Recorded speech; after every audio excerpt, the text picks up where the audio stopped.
बिहार के जो रुझान है ये जनता का विजय है। बिहार का जो रिजल्ट आ रहा है, रिजल्ट में नरेंद्र मोदी जी का और नीतीश कुमार जी का बहुत ही बड़ा काम इसमें नजर आता है। एक तो नरेंद्र मोदी जी के नेतृत्व में देश विकास के दिशा से आगे बढ़ी रहा है। उसके साथ साथ बिहार को भी मतलब बहुत सारा पैकेज देकर बिहार में भी बहुत सारा डेवलपमेंट हो रहा था। और नीतीश कुमार जी ने 20 सालों में लालू जी का जंगल राज खत्म करके वह मंगल राज लाया था। और इसीलिए जनता ने मतलब बहुत ही ताकत से यहाँ एनडीए को सपोर्ट किया है। और हम कम से कम 195 तक या 200 भी हम आगे तक कर सकते हैं। और मतलब महागठबंधन की स्थिति बहुत ही गंभीर हो चुकी है। तेजस्वी यादव भी हारने की संभावना है।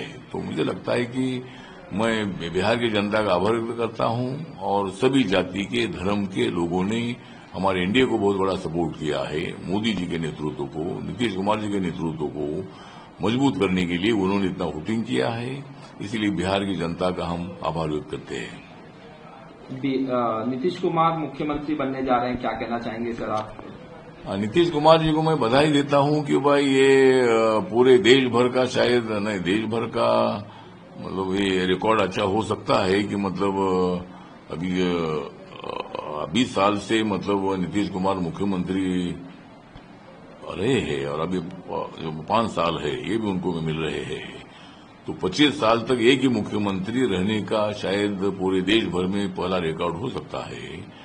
और इसीलिए मतलब नीतीश कुमार जी को बधाई देता हूं कि आपने मतलब बिहार की जनता का मन जीत लिया है, दिल जीत लिया है और सभी जाति धर्म के लोगों ने आपको सपोर्ट किया है। इसलिए और भी बिहार को बहुत ही ताकतवर बनाने के लिए आप आगे बढ़ो, हम तुम्हारे साथ हैं। सर, बिहार चुनाव से पहले जिस तरह से कैंपेनिंग की गई वोट चोरी को लेके, राहुल गांधी प्रेस कॉन्फ्रेंस कर रहे हैं, बाकी यहाँ पे भी मां विकास आघाड़ी के नेता प्रेस कॉन्फ्रेंस कर रहे हैं, मोर्चा निकाल रहे हैं। अब नतीजा सामने आ गया। पवन खेरा भी जो है कांग्रेस के लीडर, वो कह रहे हैं कि बिहार की जनता और इलेक्शन कमीशन के साथ चुनाव था। इस तरह से बयान दिया है कि इलेक्शन कमीशन और बिहार की जनता का चुनाव था। अब जब ये नतीजे आ रहे हैं तो पवन खेरा का बयान आया, क्या कहना चाहते हैं? और राहुल गांधी यहाँ नहीं है, इंडिया के बाहर है। नहीं, राहुल गांधी जी को मालूम था कि भाई ये रुझान उनके खिलाफ आने वाले हैं, उनकी उसमें बेइज्जत होने वाली है, वो मुंह दिखाने के लायक नहीं रहने वाले हैं। इसीलिए मतलब जब रुझान आ रहे हैं तब उन्होंने यहाँ रहना चाहिए था इंडिया में, भारत में। लेकिन वो मतलब भारत छोड़कर वो बाहर चले गए हैं। तो और ये वोट चोरी का जो मामला है, ये बिहार की जनता और इलेक्शन कमीशन का चुनाव का बात सही है कि इलेक्शन कमीशन को चुनाव अनाउंस करने का अधिकार है और वोट देने का अधिकार जनता को होता है। तो बिहार की जनता जो है जनता हमारे साथ है। इलेक्शन कमीशन ने जो आदेश दिया है कि भाई इलेक्शन का वोट देने का, उसके मुताबिक बिहार की जनता ने वोट दिया है। तो इसीलिए मुझे लगता है कि ये आरोप लगाते रहते हैं, लेकिन मुझे लगता है कि जब उनकी सरकार जहां आती है वहां वोट चोरी नहीं होता है। लोकसभा में उनको जब ज्यादा सीटें मिलती है तब वोट चोरी नहीं होता है। 60-70 साल तक कांग्रेस पार्टी सत्ता में रही, तब उन्होंने क्या वोट चोरी किया था क्या?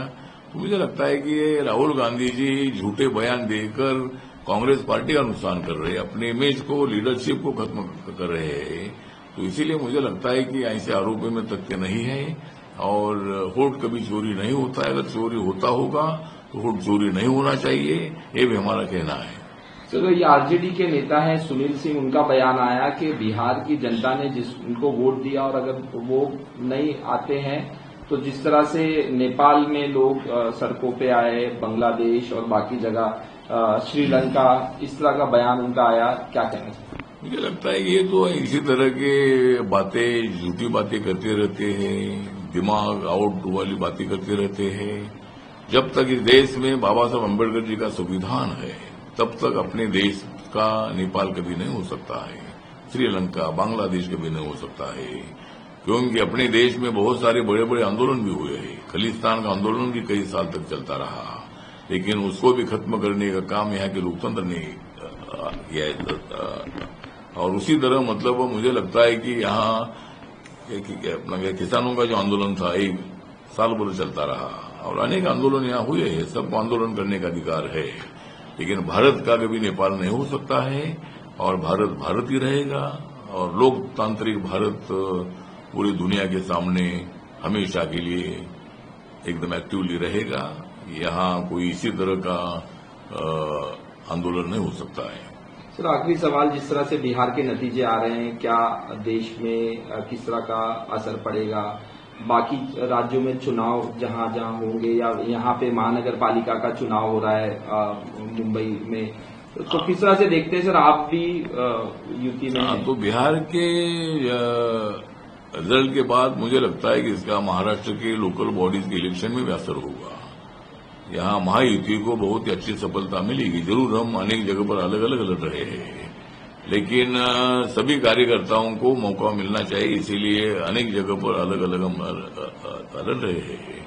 लेकिन बाद में हम एक साथ आने वाले हैं सत्ता स्थापना करने के लिए। इसका महाराष्ट्र में भी फायदा होगा। आने वाले जो चुनाव है, अभी वेस्ट बंगाल में चुनाव है, वेस्ट बंगाल में भी ममता दीदी की छुट्टी होगी और वहां भारतीय जनता पार्टी और एनडीए वहां भी सत्ता पर आएगी और जो भी आगे चुनाव होने वाले हैं उसमें भी बिहार के रुझान का हमें फायदा होगा।